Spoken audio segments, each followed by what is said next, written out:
Game beef caldereta tutorial tayo guys. Gigisa po tayo ng bawang sibuyas dyan guys, at saka yun tomato sauce para Pala inuna natin yung tomato sauce guys para mabango na kaagad yung ating niluluto. bago natin ilagay yung ating beef. Yung beef natin pala nilagan, pinalambot na yan para mabilis yung proseso ng ating pagluluto. Yan, palaputin lang, tapos yun, yan yung ating beef. Malambot na yan guys, kaya no worries ka, hindi na tayo maglalagay ng maraming tubig dyan. Tapos yung tubig nyan ng nilagaan natin, ihahalo natin dyan, pero hindi natin uubusin kasi kailangan natin yung ating kaldereta is medyo tuyo, ibig sabihin medyo siya, malapot.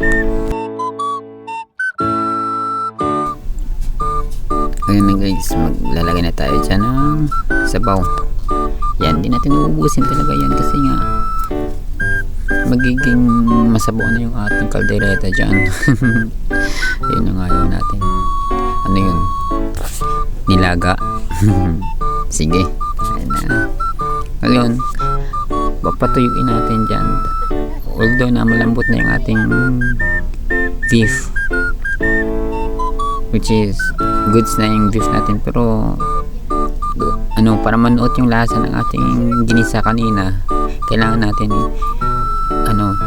patuyuin konti yung yung sabaw natin dyan. Ayan yung mga ingredients, yung liver spread, carrots ko, at saka patatas, tapos meron din tayong green peas doon, at saka bell pepper. Yun na nga, nilagay na yung ating patatas at saka carrots, at the same time yung liver spread kasi nga malambot na yung ating karne, kaya goods na ilalagay yung mga veggies.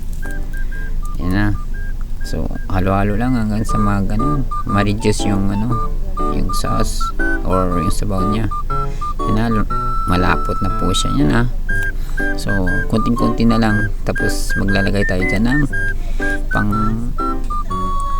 pinaling katulad ng bell pepper.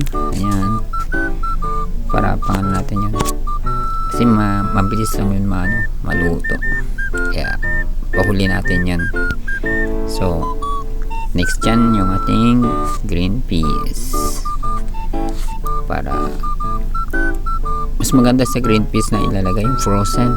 Yun yung mga technique dun para pag naluto yun masarap kainin, hindi matigas, malambot yun guys kapag frozen yung nilalagay dyan. Yun na, may natutunan na naman kayo sa akin. Yan na, bell pepper. So meaning dyan malapit na yan maluto kasi yan na ngayon nating green and red bell pepper. Nabulol pa nga. Yan, halo-halo. Yung ganda na ng sauce, sticky na siya. So hintayin lang natin mga ilang minuto lang, 1 minute to 2 minutes lang yan, goods na yan. Maglalagay din tayo ng cheese. Yung mga pang palinamnam dyan guys, yung mga sekreto ng mga ating mga kabaro, I mean yung ating mga kasamang chef. Yung cheese na yan kasi isa din yan sa nagpapasarap talaga, yung cheese. Yun na nga, lapit na yun, sarap. Nakakatakam, nakakagutom guys na. Subukan nyo rin sa bahay nyo to. Hindi to pwede pang pang benta sa kasi malulugi kayo, cheese pa lang. Gusto nyo mahalan nyo na lang yun for servings.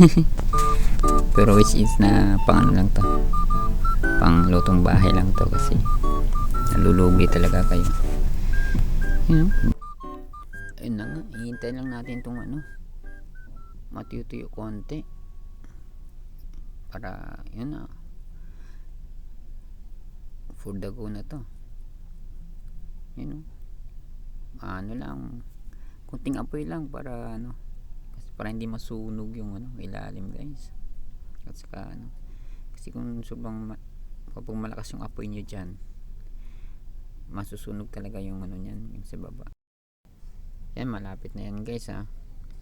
Any moment pwede natin kunin yan sa iahon dyan, or lagay natin sa ating or i-plating natin, ganun. Saka ready to serve. Ayan, lalagyan natin ng cheese. Nilagyan natin ng cheese yan para lalong nakakatakam kainin. Follow and share. Thank you.